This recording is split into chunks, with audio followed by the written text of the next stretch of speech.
সময়টা ৯০-এর দশক। সরকারি চাকরি ছেড়ে পুরোদস্ত রাজনীতির মাঠে এক শিক্ষক।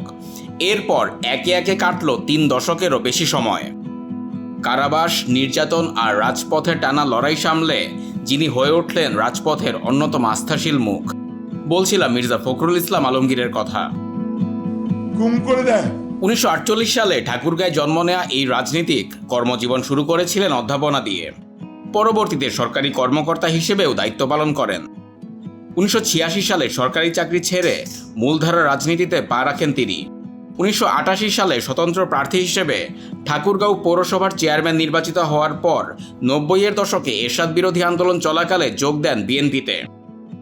২০০১ সালের ৮ম জাতীয় সংসদ নির্বাচনে ঠাকুরগাঁও ১ আসন থেকে প্রথমবার সংসদ সদস্য নির্বাচিত হন ফখরুল।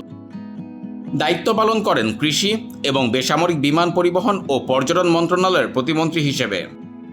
তবে তার রাজনৈতিক জীবনের সবচেয়ে বড় পরীক্ষা শুরু হয় ২০০৯ সালের পর।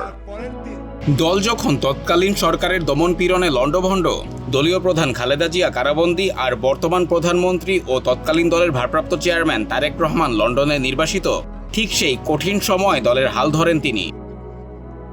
২০১১ সালে ভারপ্রাপ্ত মহাসচিব এবং ২০১৬ সালে পূর্ণাঙ্গ মহাসচিবের দায়িত্ব পাওয়ার পর শত শত মামলা ও বারবার কারাবাস সহ্য করেও দলকে এক সূত্রে গেঁথে রেখেছিলেন।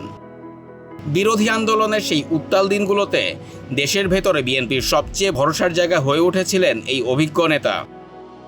আর সেই দীর্ঘ ত্যাগ ও সততার সম্মান হিসেবেই এবার তাকে দেশের সর্বোচ্চ সাংবিধানিক পদ রাষ্ট্রপতি হিসেবে বেছে নিয়েছে দল।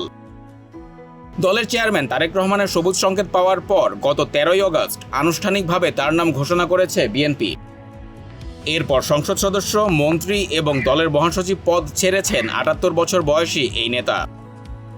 জামায়াত ও অন্যান্য রাজনৈতিক দলের কাছেও ব্যাপক গ্রহণযোগ্যতা থাকা মির্জা ফখরুলকেই রাজনৈতিক ও সাংবিধানিক সংকটে দেশের অভিভাবক হিসেবে সবচেয়ে উপযুক্ত বলে মনে করেছে দলটি।